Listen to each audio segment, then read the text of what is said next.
Hoy ya sabemos que el ADN es la molécula que alberga y transmite la información genética de generación en generación. Sin embargo, esto es algo que se sabe hace relativamente poco tiempo y que llevó años y numerosos estudios demostrar. A lo largo de este vídeo voy a contaros algunos de los hitos históricos que llevaron a descubrir que realmente es el ADN la molécula que permite la transmisión de caracteres.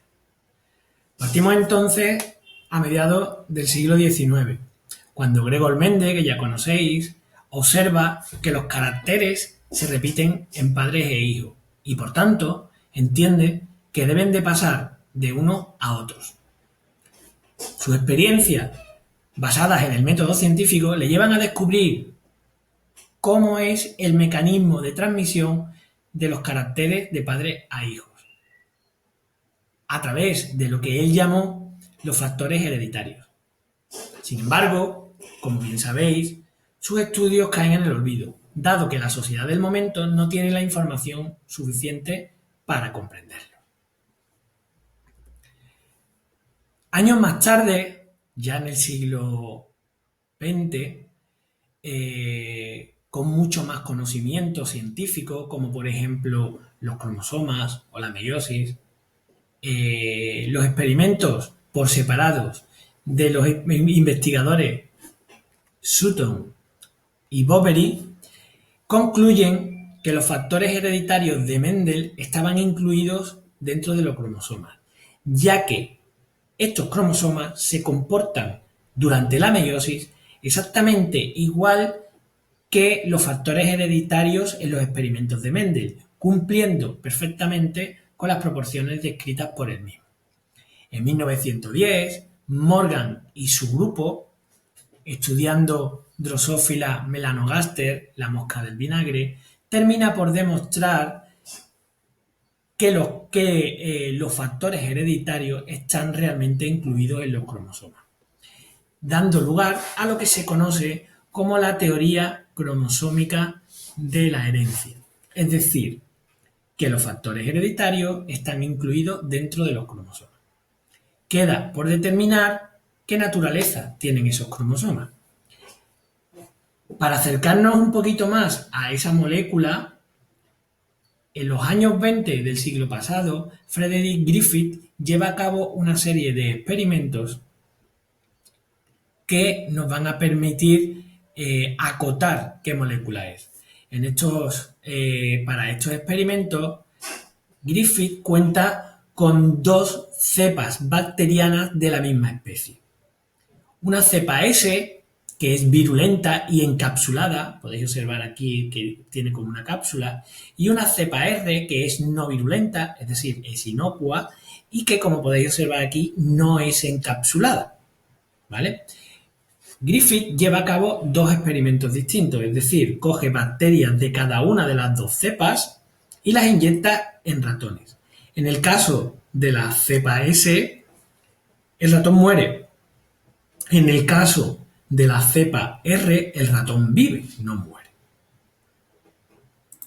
Griffith va un poco más allá y quiere modificar este experimento. Para ello, lo primero que hace es tomar individuos de la cepa S, la que era virulenta, los calienta y los mata. Cuando inyecta esas bacterias S muertas, el ratón vive. Es decir, algo ha ocurrido en la bacteria que hace que no se mate el ratón. La bacteria se convierte en inocua. Posteriormente, hace un cuarto experimento. En este coge la mezcla de la cepa S alterada y muerta, los mezcla con bacterias de la cepa R inocua. Esa mezcla, bacterias de la cepa S muerta y bacterias de la cepa R, la inyecta sobre el ratón y los ratones mueren. Es decir, algo ha ocurrido para que la cepa S transmita información a la cepa R y así los ratones puedan morir.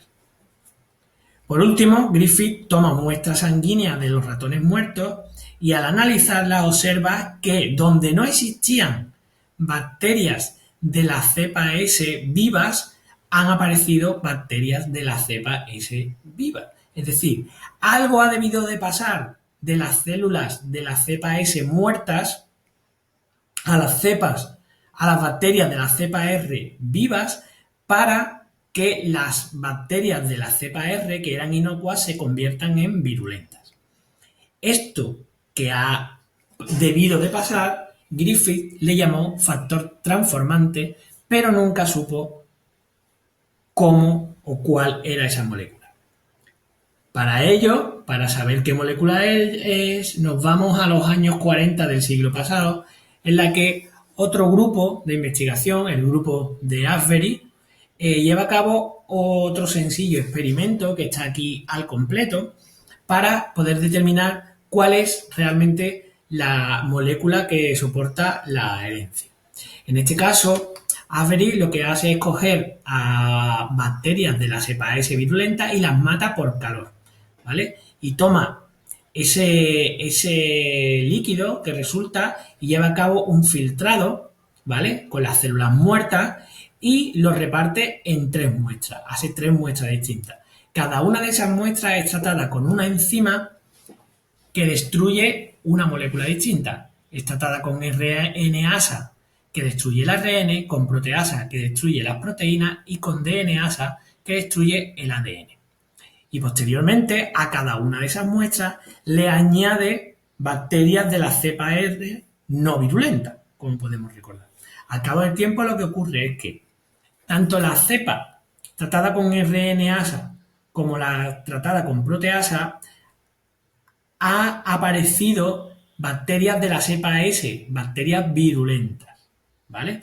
Mientras que la cepa que había sido tratada con DNasa no aparecen bacterias de la cepa S virulenta, todas son de la cepa R no virulenta. ¿Qué quiere decir esto? Que solamente en la muestra en la que se había destruido el ADN no se ha producido la transformación.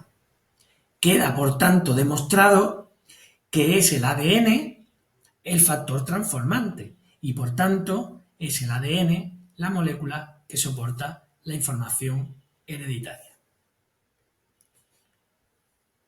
Con esto acaba este vídeo que pretende demostrar, que pretende haceros ver cómo